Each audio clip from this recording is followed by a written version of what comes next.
سلام بینندگان عزیز، برنامه اخبار آزادی با خبرهای تازه تاجیکستان و جهان تقدیم شما می شود. امروز جمعه 20 آگوست، عبدالله اشرف هستم در خدمت شما. حالا توجه کنید به سرخطی موضوعهای برنامه امروز. مرزبانان ساکنان اسفره را از قوم شفابخش قم‌مزار محروم کردند. میگویند این زمین بحثی است. امروز آمدم پگان داکران نکرد نشود تربیت کنیم بودم بریم کی زنان افغان میگویند از ترس از خانه بیرون نمیشوند و به وعده‌های طالبان باور ندارند. در بخش‌های مختلف جامعه خانم‌ها نیاز است، ضرورت جامعه است برایشان تنظیم خواهد شد. دختر رحمان نبیف نخستین پرزیدنت تاجیکستان صاحب استقلال ادعا دارد که سود اجراچیان او را از خانه پدریش بیرون کردند. در این روزهای گرمای تابستان ساکنان اسفره ولایت سوخت تاجیکستان عادت داشتند خود را با ریگ شفابخش موضع قم‌مزار تبابت کنند.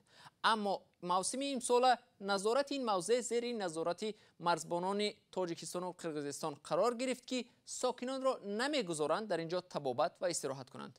مکان استراحت و تبابت ساکنان اسفره ماه ایول امسال پس از تیراندازی مرزبانان قرقیز به زمین بحثی دو کشور تبدیل یافت. فرزان محمدی گزارش می‌دهد. باشندگان دهه‌های مرزی شهر اسفره و نیازمندان درمان میگویند تقریبا یک ماه به این سو نمیتوانند در موضع شفابخشی قم‌مزار هممرز با قرقیزستان آسایش یابند.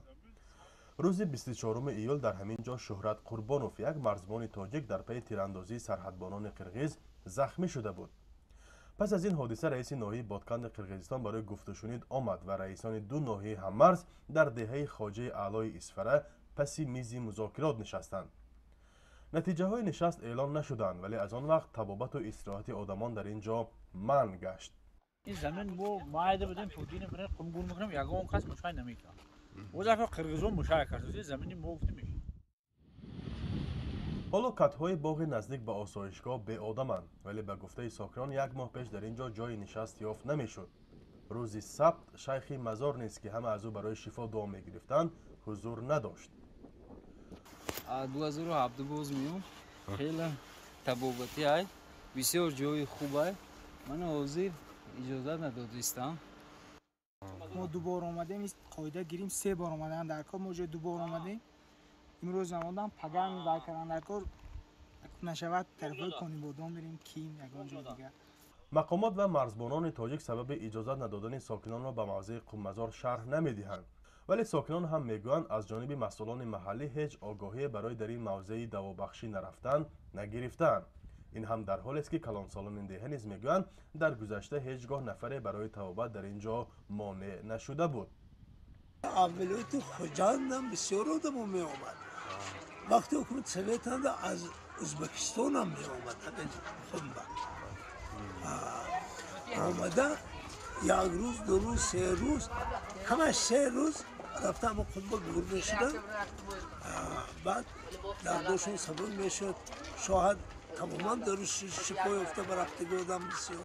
قبلا ساکنان جماعت چارکو به رادیو آزادی گفته بودند که تیراندازی در موضع قم‌مزار جماعت چارکوی اسفره روز 24 ایول پس از آن رخ داد که یک گروه از ساکنان جماعت چارکو برای پاککاری اینجا آمدند. ساکنان محلی با ریگ این موضع خود را پوشانیده استراحت و تبابت میکردند.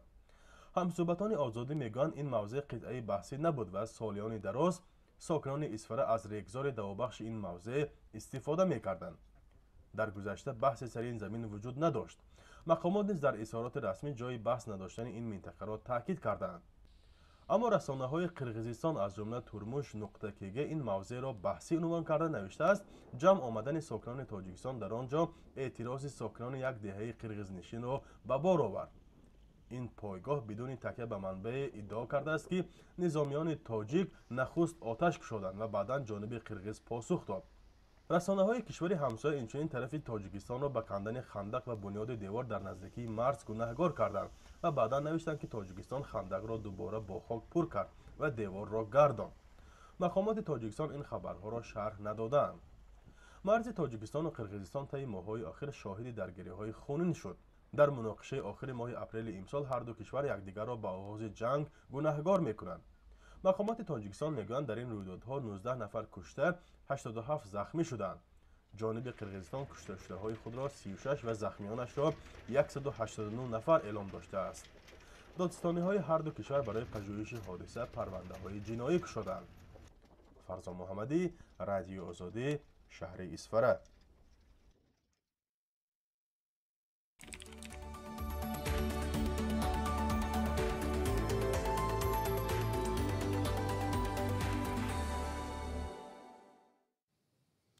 اکثر بانوان در افغانستان به وعده طالبان درباره اینکه گویا در دایره شریعت اسلامی به حقوق آنها احترام قائل میشوند باور ندارند. اعضای گروه جنگی در یک نشستی خبری نخستین خود در شهر کابل پایتخت افغانستان ادعا کردند که حقوق زنان افغان رعایت می شود. تفصیلات این موضوع در گزارش همکارم خرام بقازاده.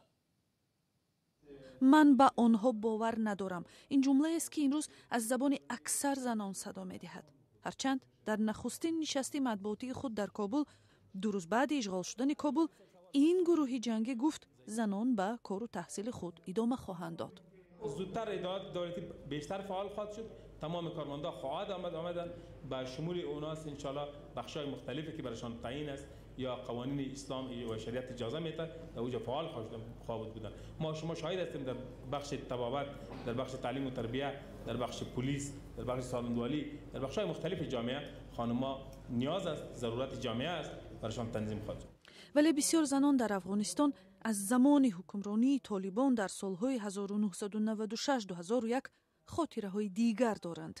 کار و تحصیل من بود، زنان را برای روابط عاشقانه تا مرگ سنگزنی می‌کردند و همه‌شان وظیفه‌دار بودند که برقع لباس سراپا بسته بپوشند و تنها گروه خرد آنها روز 17 اوگوست آماده شد به خیابان برآمده آشکارا اعتراض خود را به آمدن طالبان بیان کنند.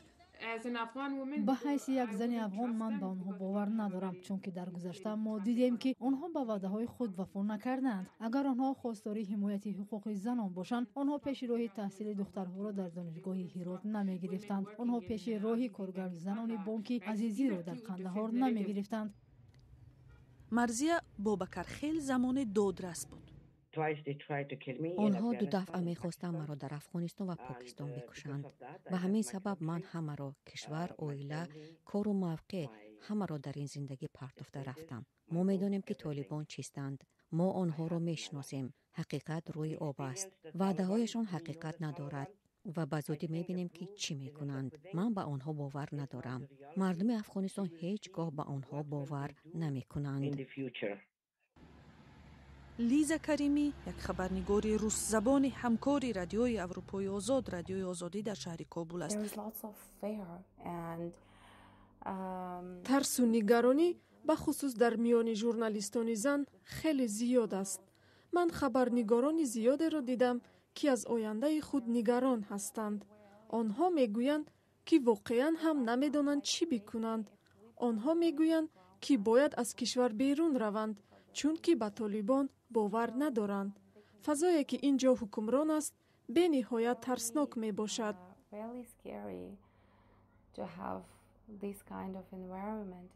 زکیه خدادادی ورزشگری بخش تایکواندو است. او تا چند روزی پیش آرزو داشت که افغانستان را در بازی‌های پارالیمپی توکیو نمایندگی کند. من از شما خواهش میکنم، من که یک زن افغان هستم و به نمایندگی از زنان افغانستان نیت و قصد من این است که در بازی المپیک شرکت کنم. پس دست مرا بگیرید و مرا کمک کنید. من خواهش میکنم از شما و از تمام زنان جهان، از مدافع زنان، از تمام سازمان ملل که نذارن حق یک شهروند افغان در بخش معلولین، در بخشی که خود از همین که ما خود از این وضعیت رشد دادیم، در این وضعیت رساندیم، گپی کمی نیست، بسیار سختی کشیدیم. پس ما تلاش ما نمیخوایم به نتیجه باشه، برای ما کمک کنید. ولی کمیته بین المللی پارالیمپی روز 18 اوگوست گفت خدادادی نمیتواند در بازی ها رقابت کند، چون هیچ یک هواپیمای تجارتی از کابل پرواز نمی کند.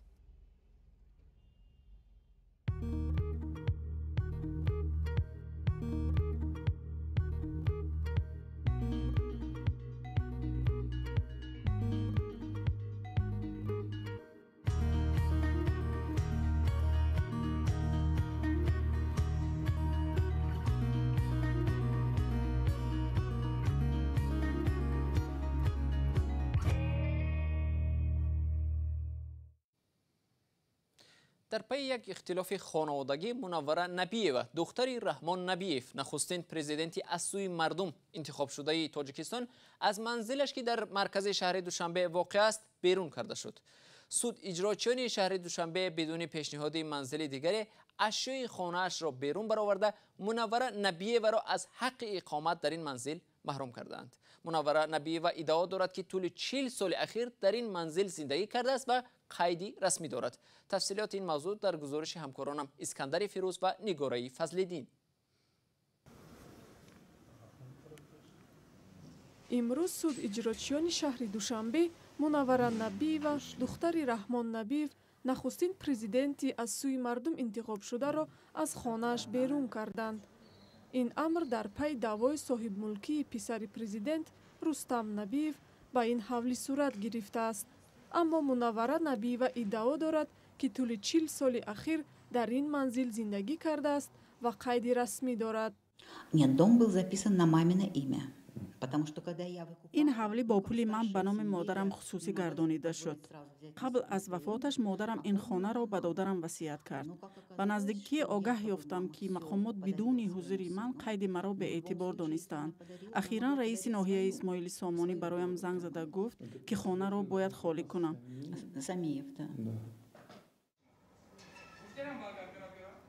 ҳангоми суҳбати мо бо мунаввара набиева суд иҷрочиён талоши ворид шудан ба ин ҳавлиро доштанд. мунаввара набиева аз онҳо санади додгоҳиро талаб кард, вале маъмурон онро нишон надоданд ва вориди ҳавлӣ шуданд. ашёи соҳибхонаро берун бароварданд.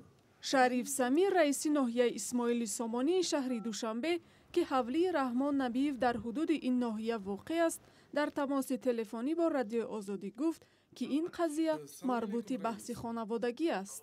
хона ба номи фарзанди падараш маълима дар он хона истодагӣ аст. мо қачон суҳбат доштем бирова қади додаш биширан як сари мизда гап зананд хиҷа давлат ҳукумата чӣ накунанд. рустам набиев ба зангҳои телефонии хоҳараш посух намедод, аммо дар суҳбати телефонӣ бо радиои озодӣ гуфт ки соҳиби ҳавлӣ аст ва ҳузури моро дар ин ҳавлиро ғайриқонунӣ унвон кард.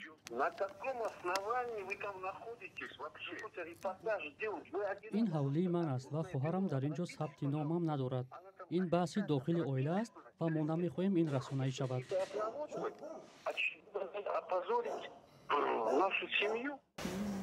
мунаввара набиева мегӯяд ки суд иҷрочиён барояш ҳатто вақт надоданд ки барои худ манзили муваққатиеро пайдо кунад. масоҳати ин ҳавлӣ 14 садяк буда дар ҳамсоягӣ бо манзили роҳбарони собиқ тоҷикистон қаҳҳор маҳкамов ва ҷабор расулов ва раиси ҷумҳури феълии тоҷикистон эмомалӣ раҳмон воқеъ аст. блогери тоҷик ва сарояндаи таронаҳои мардумӣ абдурозиқ дар шаҳри дубайи имороти муттаҳидаи араб қаҳрамонии осиё оид ба бокс миёни наврасон ва ҷавононро ифтитоҳ кард. дар як маросим абдурозиқ дар шаҳри дубай гонги зангуларо баланд кард ва ба сабқати бокс оғоз бахшид. абдурозиқ ки нахуст ба бозхонии таронаҳои мардумӣ дар инстаграм шинохта шуд, ҳоло дар саҳифааш дар ин шабакаи иҷтимоӣ беш аз 1.2 миллион пайрав дорад. чанд рӯзи ахир абдурозиқ дар шаҳри дубай қарор дорад ва дар ҷашну маҳфилҳо таронаҳои тоҷикӣ месарояд ва бо таббохони машҳур аз ҷумла бурак оздемир аз туркия бургери бузургеро таҳия кард. و بیننده ارجمند وقتی برنامه اخبار آزادی اینجا با پایان میرسد. تشکر از شما که تا این لحظه ها با ما بودید. خبر و گزارش های دیگر در سامانه رادیو آزادی cw.azadi.org گذاشته شدند. گزارش های ویدیویی را در صفحه آزادی ویدیو در یوتیوب میتوانید تماشا کنید. تا ملاقات بعدی، خداحافظ.